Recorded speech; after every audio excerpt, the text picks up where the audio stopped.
आज मी दिवाळीच्या फराळामध्ये केले आहे क्रिस्पी आणि खमंग अशा करंज्या, नाजूक साजूक ह्या करंज्या।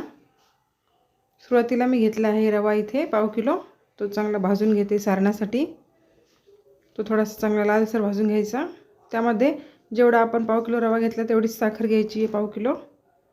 दोन्ही मिश्रण मिक्स करायचे। त्यामध्ये नंतर 1 कप दूध टाकले मी। रवा आणि साखर हे चांगलं आपल्याला भिजू द्यायचं आहे। एक अर्धा घंटा आपल्याला तो भिजत ठेवायचा आहे, म्हणजे मग रवा साखरेमुळे चांगला फुगतो। नंतर थोडासा एक आतपाव रवा मी परत भाजून घेतला आहे, तो मी आता मैद्यामध्ये मिक्स करणार आहे। मैदा घेतला आहे ते अर्धा किलो। दोन्ही मिश्रण हे मिक्स करून घ्यायचे आहे आपल्या पुऱ्या करण्यासाठी करंजाच्या। त्यात थोडंसं मी चिमूटभर मीठ टाकलं आहे चवीसाठी। करंजाची टेस्ट ही मिठामुळे मग छान लागते।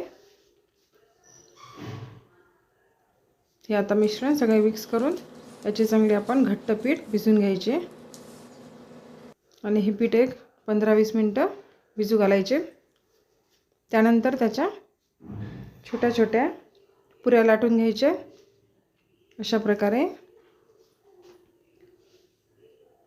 छोट्या पुऱ्या लाटणं झाल्यानंतर त्यामध्ये हे सारण भरूया। ह्या सारणामध्ये तुम्ही खोबरं सुद्धा किसून टाकू शकता,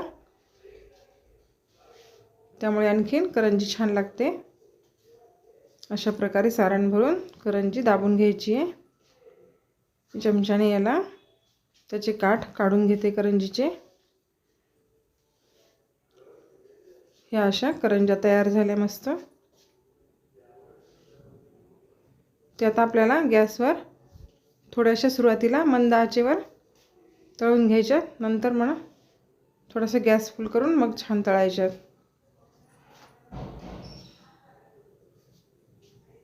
मंद आचेमुळे करंज्यांना कलर छान येतो,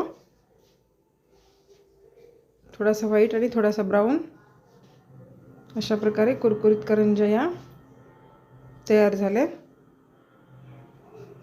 मस्त दिवाळीच्या फराळामध्ये अशी रेसिपी करून बघा।